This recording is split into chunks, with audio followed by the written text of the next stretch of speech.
গৌরীসীতানাথ প্রেমানন্দে একবার হরি হরি বল। নিতাই গৌরীসীতানাথ প্রেমানন্দে একবার হরি হরি বল। নিতাই গৌরীসীতানাথ প্রেমানন্দে একবার হরি হরি বল। হইয়াছেন আর হবেন যতে আমার মহাপ্রভু দাস, সবার চরণ বন্দি দন্তে করি ঘাস। ভক্তবৃন্দের চরণে আমার কোটি কোটি দণ্ডবত প্রণিপাত। শ্রীমান মহাপ্রভু চলেছেন বৃন্দাবনের পথে। এই বৃন্দাবন তো তার বহু কাঙ্ক্ষিত। কাটো হতে সন্ন্যাস ধর্মে দীক্ষা গ্রহণ করে বৃন্দাবনের পথেই ছুটছিলেন। নিতাই চাঁদ তাকে নিয়ে গেলেন কোথায়? নিয়ে গেলেন অদ্বৈত মন্দিরে। সেখানে মা শচী দেবীর আজ্ঞায় কোথায় রইলেন? লীলাচলে। কিন্তু আর বাঞ্ছিত ধাম চিরকালের বৃন্দাবন। কৃষ্ণবর্ণের শিশু এক মুরলী বাজায়, আমাকে পাগল করে তুলেছে ওই কৃষ্ণবর্ণের শিশু মুরলী। আমি সেই বৃন্দাবনে যাব, পাগলের মতো ছুটেছিলেন। আজ সেই বৃন্দাবনে চলেছেন ঝাড়খণ্ডের পথে। যে যেতে কোথায় পৌঁছালেন? প্রয়াগ হয়ে মথুরায় পৌঁছে গেছেন, ব্রজমণ্ডলে পৌঁছে গেছেন। খুব আনন্দ। মথুরায় পৌঁছেছেন। মথুরায় প্রবেশ করে মহাপ্রভু আনন্দের সীমা নাই। লক্ষ গুণ প্রেমে মাতোয়ারা হয়ে নৃত্য করছেন।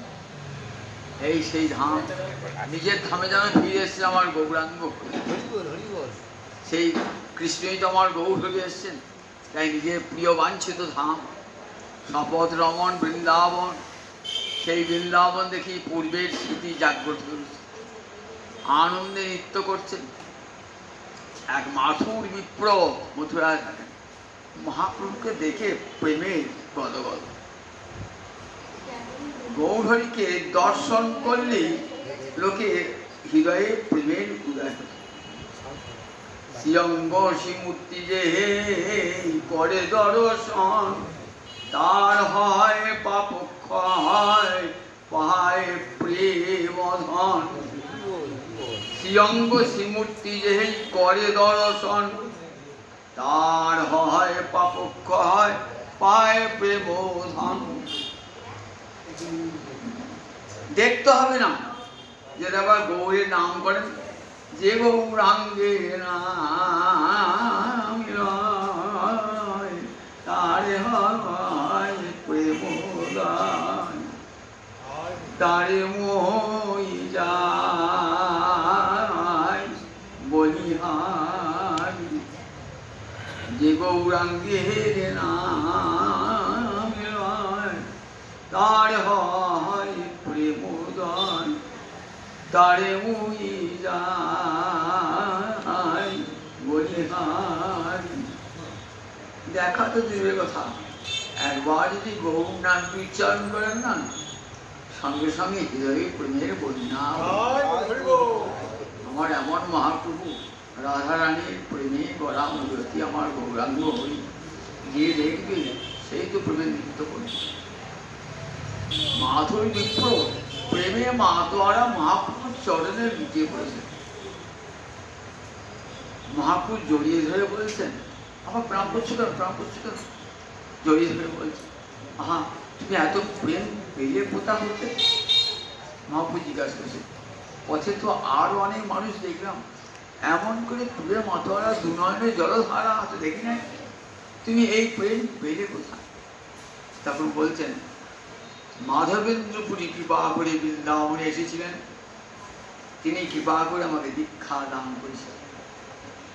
বলো, তুমি মাধবেন্দ্রপুরীর কাছে দীক্ষা গ্রহণ করেছো? আমার গুরুর গুরু পরম গুরু, তুমি তো আমার গুরু সমান, তুমি তোমার গুরু সমান, তুমি আমাকে প্রণাম করছো কেন? আমি তোমাকে প্রণাম করব। চলো আজ তোমার বিষয়ে আমি দীক্ষা গ্রহণ করব। বলছে, প্রভু আমি সনরিয়া ব্রাহ্মণ, আমার গৃহে কোনো সন্ন্যাসী বা কোনো ভালো ব্রাহ্মণ আমার গৃহে অন্ন ভোজন করেন না, আমি পতিত ব্রাহ্মণ, তো প্রভু আপনার নিন্দা হবে। আমি আবার কিন্তু আমার নিন্দা হবে। বললেন না না, মাধবেন্দ্র পুরী যার গৃহে ভোজন অন্ন ভোজন করেছেন সেখানে আবার দ্বিধা কোথায়? বলি একটা মহাভারতের শ্লোক উচ্চারণ করছে। মহাভারতে আমরা দেখি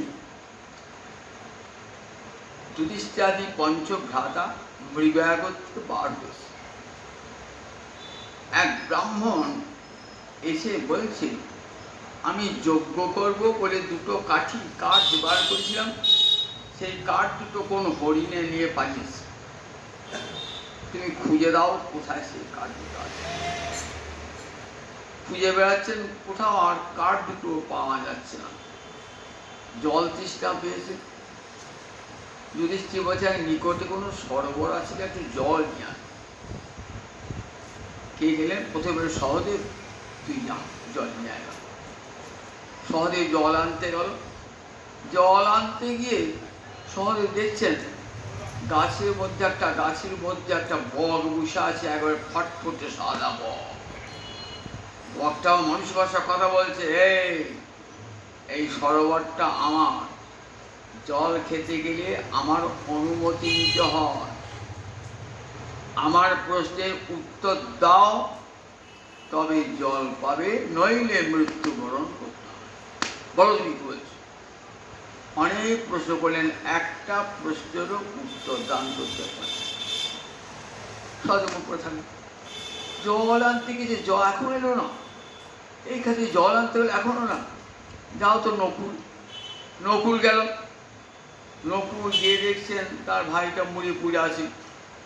আবার এই ফটফটি সাদা বকটা বলছে, আগে আমার প্রশ্নের উত্তর দাও তবে জল নেবে, ভাইয়ের দশা হবে। একটু ভাই বই করেছে, কি প্রশ্ন বল?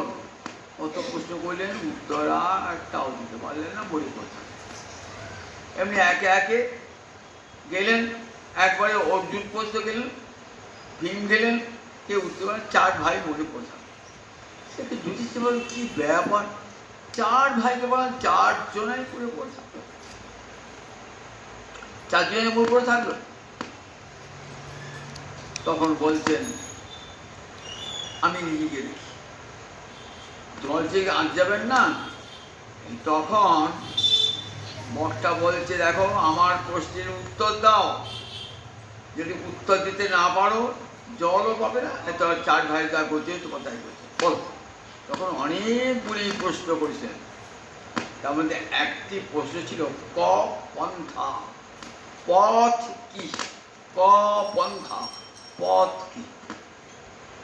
তখন ধর্মরাজ যুধিষ্ঠির উত্তর দান করছেন, উত্তর তর্ক অপ্রতিষ্ঠ, শ্রুতয়ো বিভিন্ন, নাসা বৃষিজস্য মতং ভিন্নম, ধর্মস্য তত্ত্বং নিহিতং গুহায়াং, মহাজন যেন গত স্বপন্থা।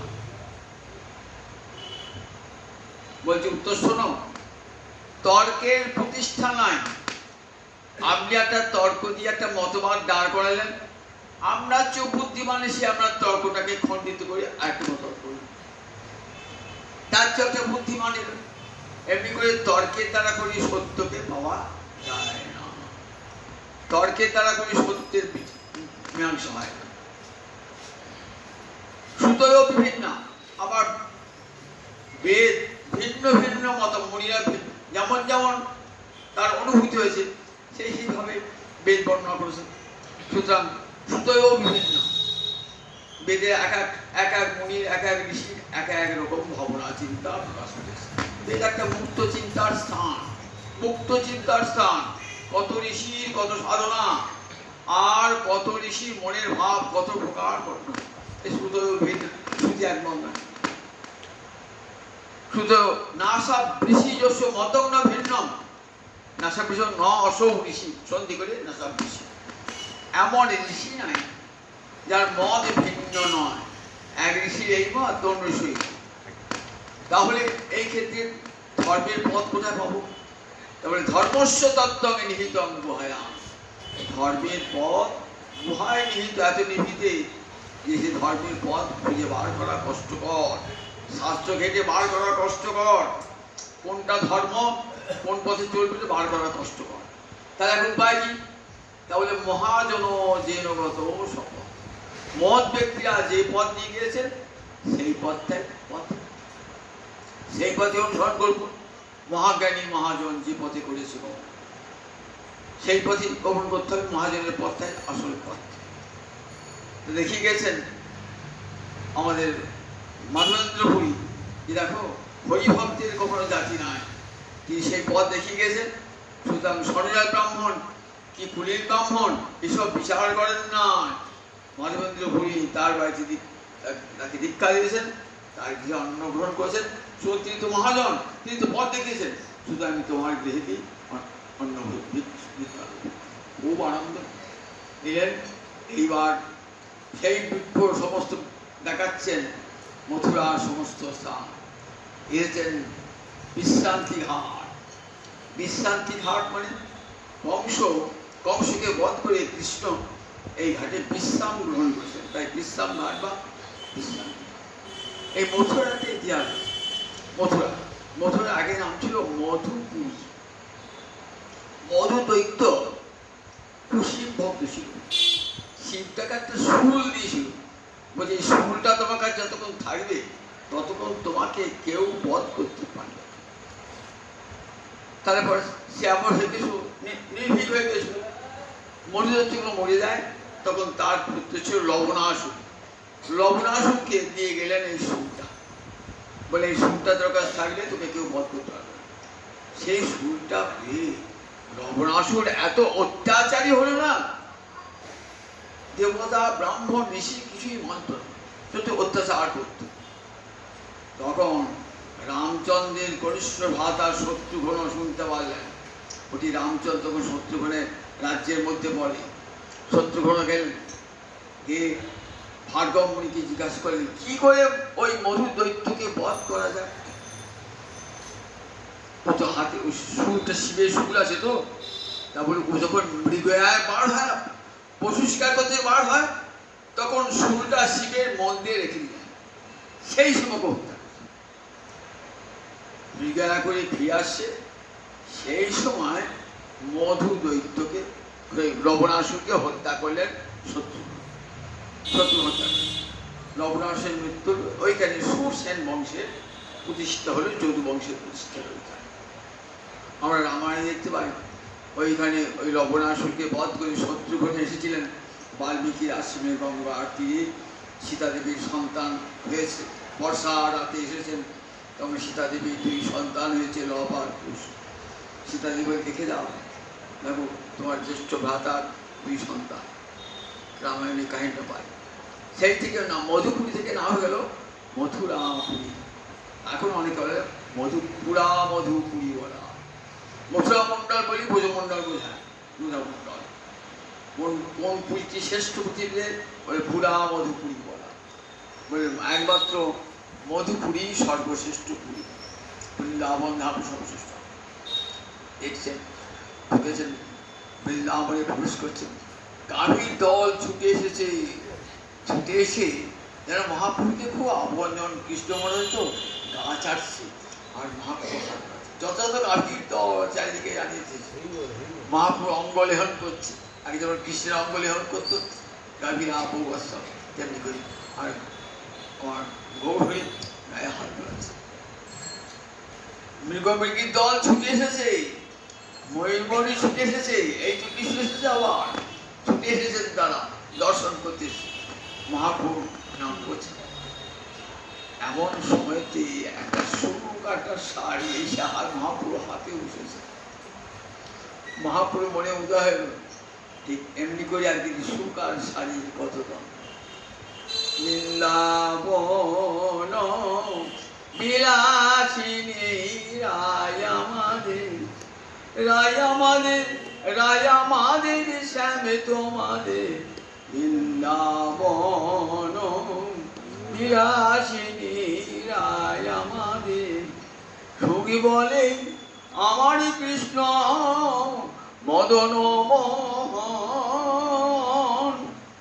সারি বলে আমার রাধা বামে যত কমনি নইলে শুধুই মদন বৃন্দাবন বিলাসিনী রায় আমাদের রায় আমাদের রায় আমাদের আমরা রায়ের শ্যাম তোমাদের সুখ বলে আমারই কৃষ্ণ গিরি ধরেছিল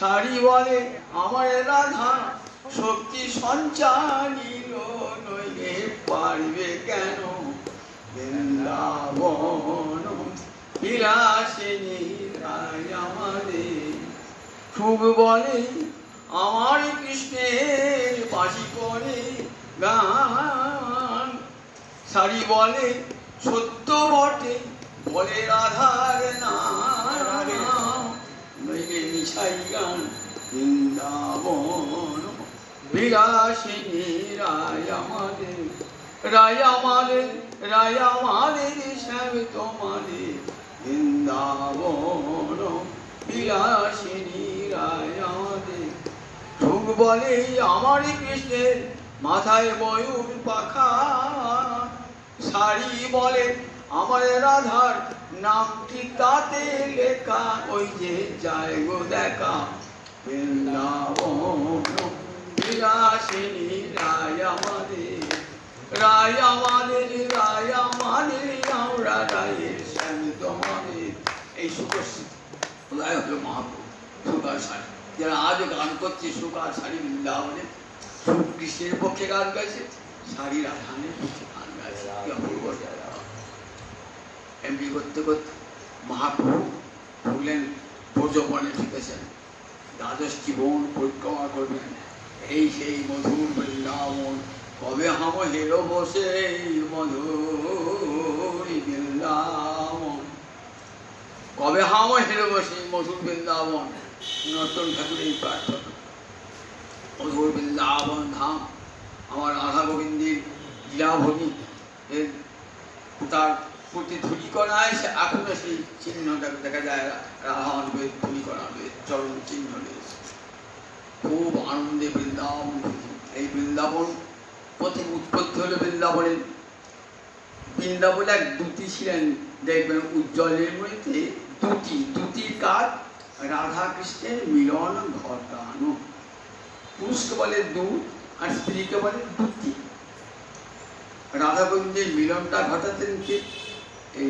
বৃন্দা দুটি বীরা আর বৃন্দা দুজন প্রধান আর দুটি সেই বৃন্দা একবার কৃষ্ণের সঙ্গে বিলাসে মাতোয়ারা রাধানি গোবিন্দ বৃন্দাকে ভালোবাসতেন রাধাই দর্শন করেছেন দর্শন করে রাধাই তো জানেন কৃষ্ণ আমার একার কার নয় রাধাই কৃষ্ণ আমার একার কার নয় বৃন্দাকে অভিশাপ দিলেন তুই মর্তের মানবী হয়ে জন্মা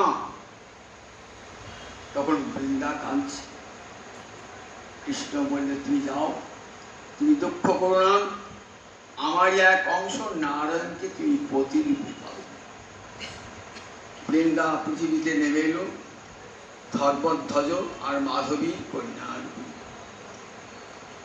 কঠোর তপস্যা ব্রহ্মাজি এলেন কি চাও বৃন্দা আমি নারায়ণকে প্রতিরূপে পেতে চাই বলে পাবে এদিকে শঙ্কচূড় অসুর তোমাকে পত্নীরূপে পাওয়ার জন্য তপস্যা করেছে তুমি শঙ্কচূড়ের পত্নী হবে তারপর নারায়ণ তোমাকে ছলে বলে তোমার সতীত্ব হ্রাস করবে আবার তুমি নারায়ণকে পত্নী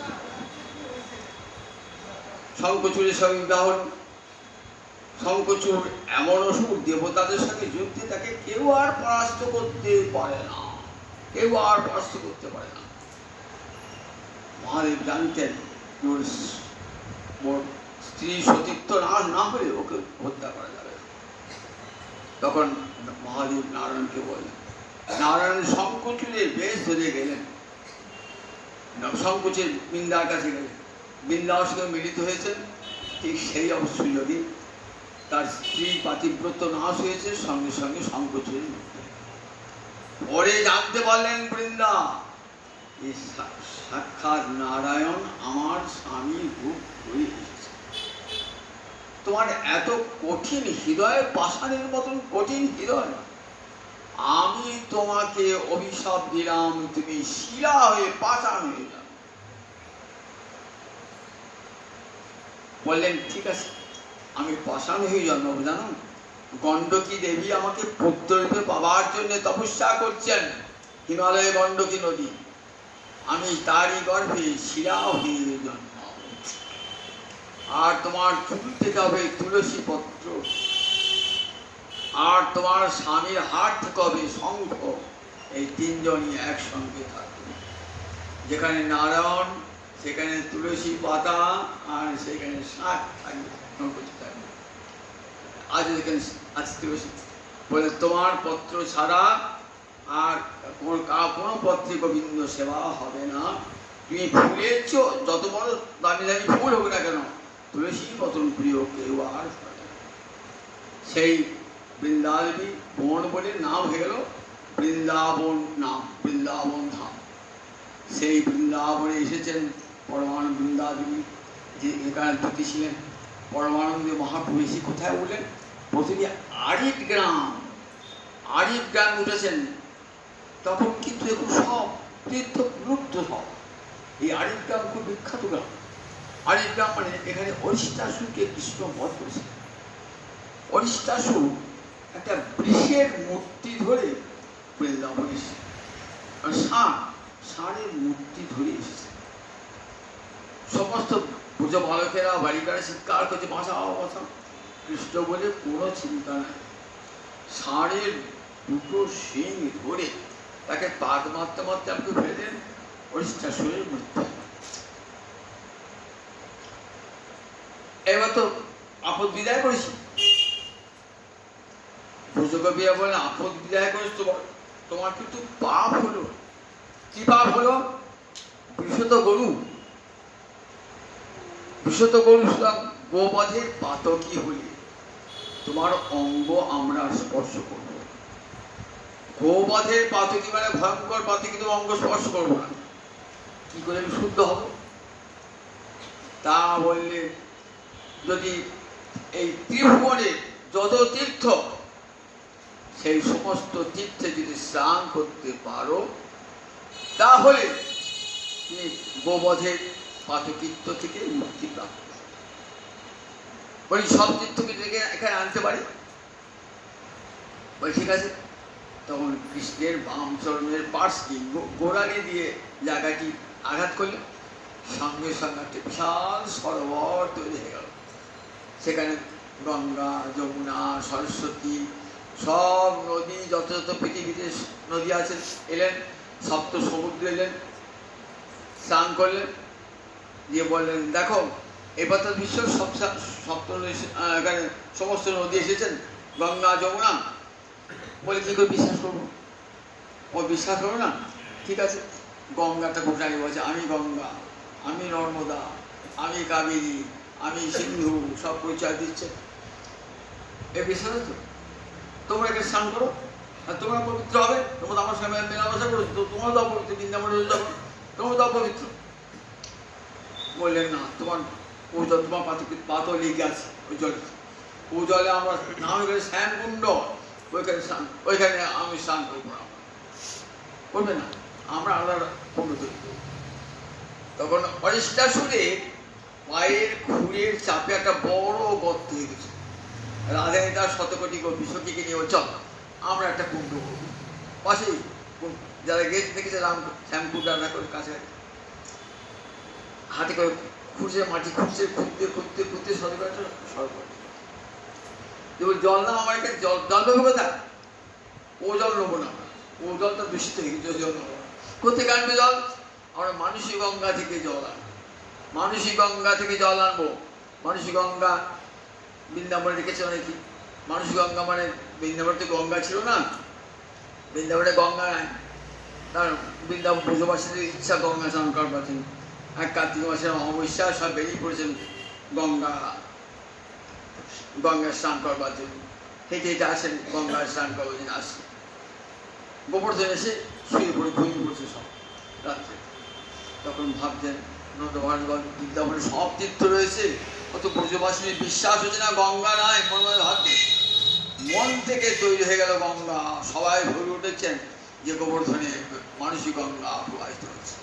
গঙ্গার জল দেখে বোঝা যায়, সে থেকে মানুষী গঙ্গা না হয়ে গেল মানুষী গঙ্গা।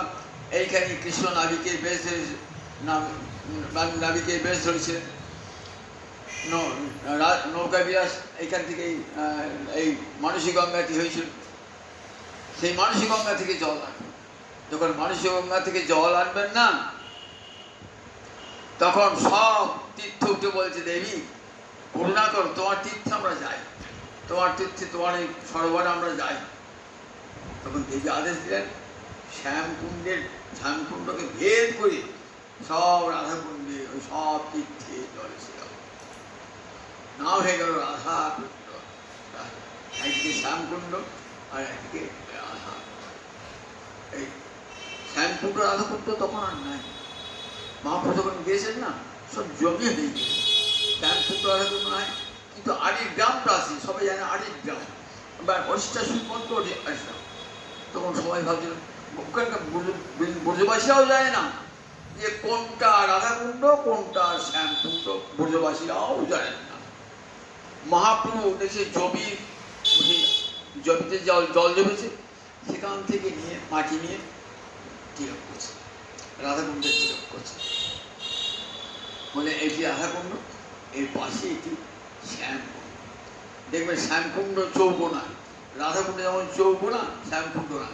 কেন শ্যামকুণ্ড যখন শ্যামকুণ্ড সকল সস্তা করতে যান, তখন রঘুনাথ দাস গোস্বামীকে শব্দ দিয়েছিলেন পঞ্চপাণ্ডব, আমরা এখানে বৃক্ষরূপে বৃন্দাবনে আছি, আমাদেরকে যেন কেটো না গাছটা। তখন আর গাছটি কাটা হয় না বলে দেখবে একটু তেরছা হয়ে আছে শ্যামকুণ্ড, সে চৌকোনা রাধাকুণ্ড চৌকোনা একটু তেরছা হয়ে গাছটা করে দেখা যায় না, কি হয়ে আছে ওইখানে বৃক্ষটা। পঞ্চপাণ্ডব ওই বৃক্ষে অবস্থান করছে। রাধাকুণ্ড শ্যামকুণ্ড পাশে ললিতা কুণ্ড আছে। সেই শ্যামকুণ্ড রাধাকুণ্ড কৃষ্ণের এত প্রিয়, বললেন একবার রাধাকুণ্ডে যেই করে স্নান, কৃষ্ণ তারে রাধা সম প্রেম করে রান। একবার রাধাকুণ্ডে যদি কেউ স্নান করে, কৃষ্ণ তারে রাধা সম প্রেম করে রান। রাধারীর সমান প্রেম কে কেউ পায়? রাধারী মহাভাব স্বরূপিণী মাদ্রাক্ষ মহাভাব হয়ে, সুতরাং রাধারীর সমান প্রেম কেউ পাবে না, তবে ওই জাতীয় প্রেম পাবে। রাধারানী যেমন কৃষ্ণ সেবা, সব কৃষ্ণ সুখার্থী রাধারী, কৃষ্ণ সুখৈক তাৎপর্যময়ী সেবা। সেই সেবা ওই রাধাকুণ্ডে স্নান করলে মনে হবে এমনি করে সেবা করব গোবিন্দের, নিজের স্বসুখ বাসনা পরিত্যাগ করি, কোনো ভোগের কামনা থাকবে না, মুক্তির কামনা থাকবে না, স্বর্গলোকের কামনা থাকবে না, কোনো পুণ্যের কামনা থাকবে না, স্বসুখ বাসনা একমাত্র কৃষ্ণ সুখের বাসনা, কৃষ্ণ সেবার বাসনা অন্তরে জাগ্রত হবে। রঘুনাথ দাস গোস্বামী যখন গেলেন না, মহাপ্রভু অন্তর্ধান করেছেন। রঘুনাথ বললেন গৌর বিরোহী জীবন আমি আর রাখবো না, আমি গৌরীকে দেখতে পাচ্ছি না, এই জীবন আমি ত্যাগ করব।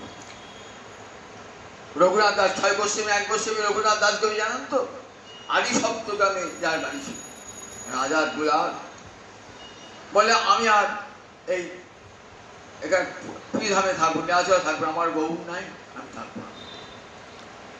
কাঁদতে ছুটছেন ব্রজের পথে। কেন ব্রজের পথে ছুটছেন? কেন?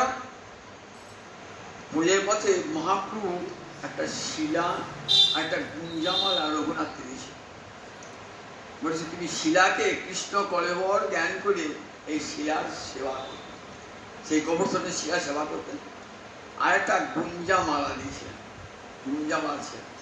তার তাৎপর্য কি না, তুমি এই শিলার সেবা করবে, গোবর্ধন থেকে সেবা করবে, শিলা গোবর্ধন থাকবে, আর রাধারানীর দাসী হয়ে থাকবে, রাধারানীর দাসী। এই তাৎপর্য বৃন্দাবন ছুটছেন, কিন্তু প্রাণ রাখবো না বৃন্দাবনে। একবার বৃন্দাবন যাবো, এবং এই গোবর্ধনে একবার উঁচু থেকে আমি প্রাণ। এই উপলক্ষে রঘুনাথ দাস গোস্বামী গিয়েছেন। দাস গোস্বামী গিয়ে সেই গোবর্ধনের পাহাড়ে উঠেছেন। গোবর্ধনের পাহাড় উপরে, গোবর্ধনের পাহাড় উঠে জয় গৌরহরি বলে প্রাণ বিসর্জন দিয়ে যাবেন, এমন সময় রূপ আর সনাতন সে হাত ধরেছে। রঘুনাথ, এই কি করছো? না, ছেড়ে দাও আমার হাত, আমি প্রাণ দেব। দেখো, এ দেহ আর তোমার নাই, এ দেহ ত্যাগ করবার অধিকার তোমার নাই। দেহটা কার থাকে? গৌরহরিকে দিয়ে দিয়েছো দেহটা, দেহটা তো গৌরহরিকে দিয়েছো, সুতরাং দেহ ত্যাগ করার অধিকার তো তোমার নাই। চলো, দেহত্যাগে কখনো কৃষ্ণ পাওয়া যায় না। আমাকে মহাপ্রভু শিক্ষা দিয়েছেন, আমিও চেয়েছিলাম যে দেহত্যাগ করবো। আমাকে মহাপ্রভু বলেছেন, দেহত্যাগে যদি কৃষ্ণ পাওয়া যেত তাহলে কোটি কোটি বার দেহত্যাগ করতাম, কোটি কোটি বার। দেহত্যাগ একটা পাপ, দেহত্যাগে কখনো কৃষ্ণ মেলে না। কৃষ্ণ মেলে ভজনে। চলো, বলে কোথায় গেলে? এই রাধাকুণ্ডের তীরে তুমি থাক। সেই রাধাকুণ্ডে আজও দেখবে রঘুনাথ দাস গোস্বামীর গাড়ি আছে। সেই রাধাকুণ্ডে এখন যেন বাদাম দাদা আছেন, তা ছিল না। তো এঁটেল মাটির উপর থাকতেন।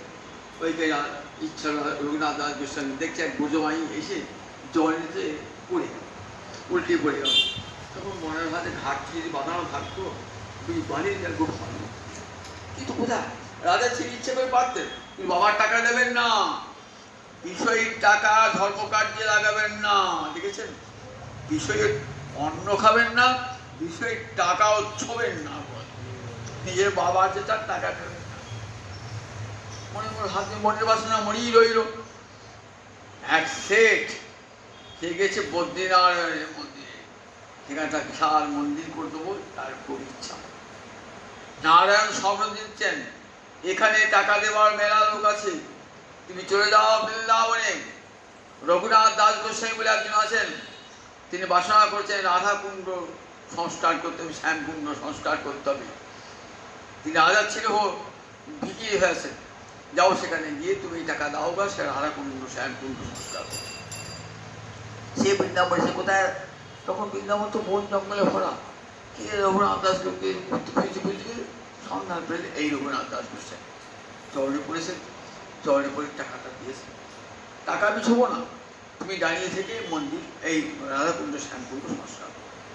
সেই রাধাকুণ্ড এবং শ্যামকুণ্ড সংস্কার করে দিলেন নিজে দাঁড়িয়ে থেকে। রাধাকুণ্ড ওই সব বাঁধানো হলো রাধাকুণ্ড। তখন থেকে রাধাকুণ্ড আর শ্যামকুণ্ডের আবিষ্কার হতো। রাধাকুণ্ড লোকে কেউ জানতো না কোনটা রাধাকুণ্ড। হ্যাঁ, যখন রাধারানী মান করতেন না, রাধারানী মান দুর্জয় মান ভাঙত না, তখন কৃষ্ণ কী করতেন? ওই রাধাকুণ্ডের তীরে এসে বসতেন। রাধাকুণ্ডের দেশে রাধা বলেছে, যেমন রাধারানী আমার প্রিয়, রাধারানীর কুণ্ড আমার তেমনি প্রিয়, তেমনি প্রিয়। সেই রাধাকুণ্ডের তীরে এসে গোবিন্দ বসে থাকতেন। আর রাধাকুণ্ড প্রসন্ন হলে পরে রাধারানী প্রসন্ন হবে। সেই রাধাকুণ্ড আজও বৃন্দাবনে রাধাকুণ্ড রয়েছে। এই কোথায়? গোবর্ধনের তটে রয়েছে রাধা। এই গোবর্ধন কেমন দেখুন, গোবর্ধন দেখার কেন নয়, গোবর্ধন গোলক থেকে নেমে এসেছেন। গোবর্ধন এসেছেন গোলক থেকে। গোবিন্দ বলছে রাধানীকে, রাধানী এবার মরতে ইচ্ছা আমাদের লীলা করতে। বলেন না না, আমি যাব না।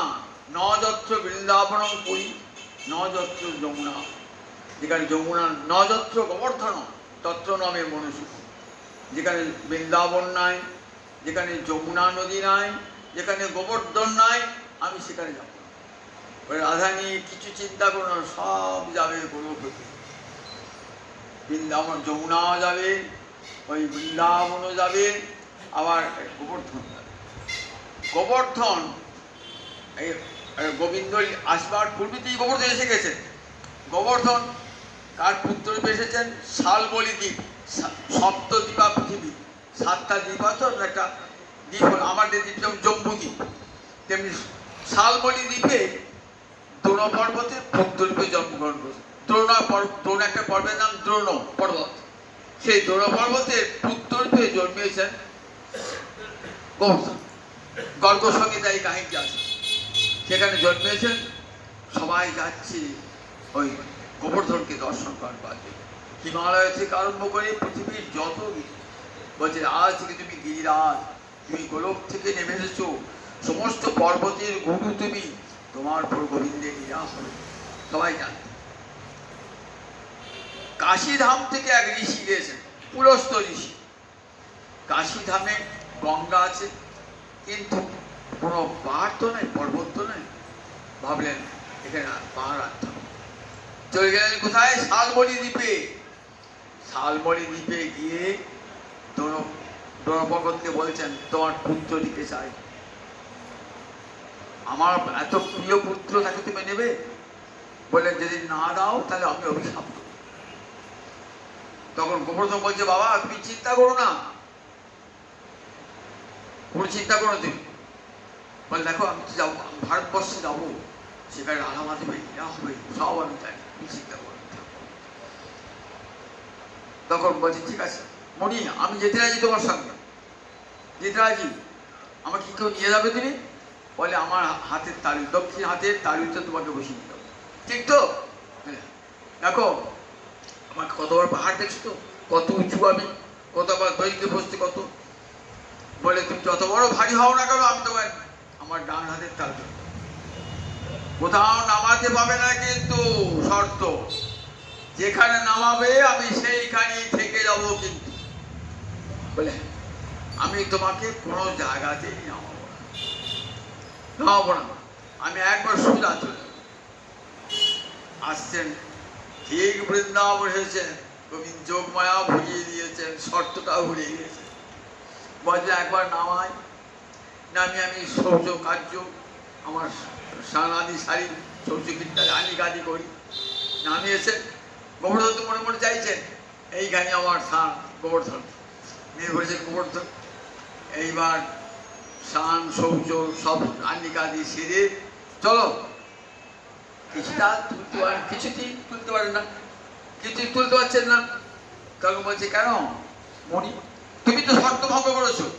আমি তোমাকে কি শর্ত দিয়েছিলাম? যেখানে নামাবে আমি সেইখান থেকে উঠবো।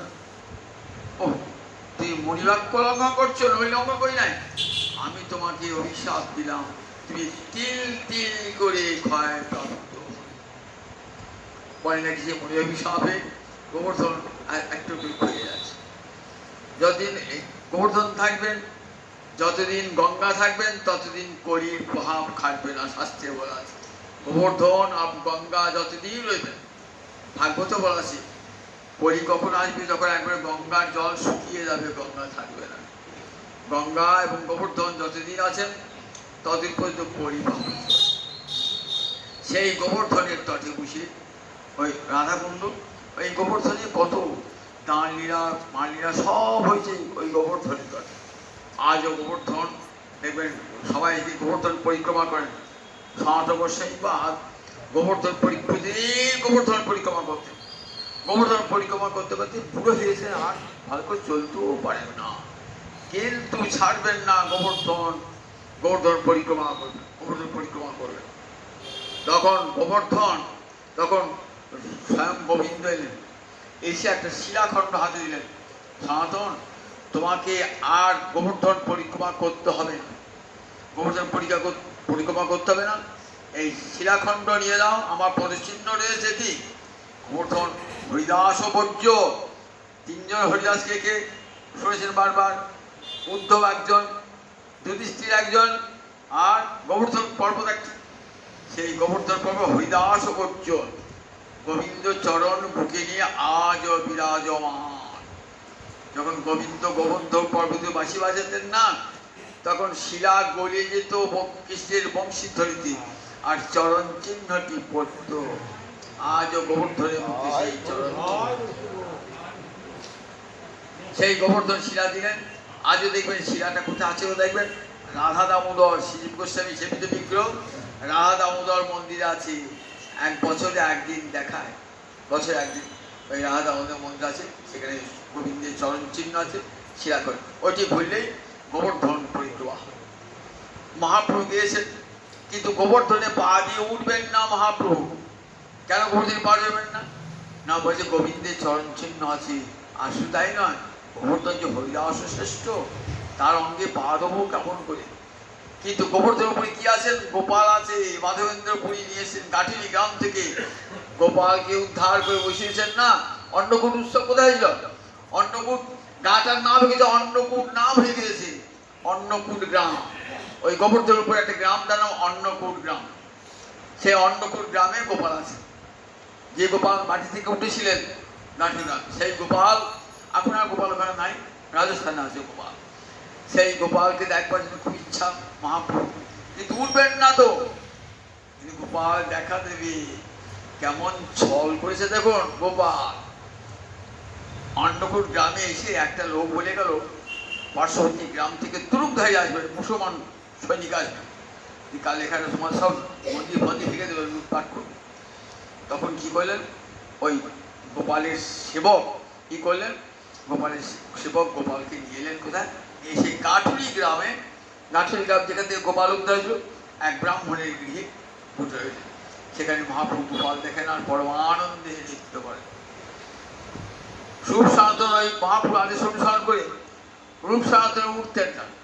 তখন ওই গোপাল ছল করে নেমে এলেন।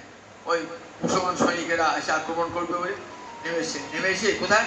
বিঠলেশ্বর, বল্লভ ভট্টের ছেলে মথুরায় থাকতেন, সেই বিঠলেশ্বরের গৃহে সেবা গ্রহণ করতেন। এনকে গোপাল কতবার ভক্তকে দর্শন করেছেন। তা বৃন্দাবন আছে সেই গোপালাচারা হরিদেব, বৃন্দাবনের আদি দেবতা হরিদেব নারায়ণ, গোবর্ধন পর্বতে রয়েছে। সেই গোবর্ধন পর্বতে রঘুনাথ দাস গোস্বাই পাদ বসে বসে কীর্তন করতেন আর দিবারাত্র নয়ন জলে ভাসতেন। রাধাকুণ্ডের কৃপা হলে রাধা রানীর দর্শন হবে। তাই গিয়ে যত ভক্ত যায় যায় না, ওই স্নান করে রাধাকুণ্ডের তীরে, আর রাধারানীর কাছে রাধাকুণ্ডের কাছে প্রার্থনা জানান, হে রাধাকুণ্ড কৃপা করো যেন দেবীর চরণ দর্শন করে জীবন ধন্য করতে পারি।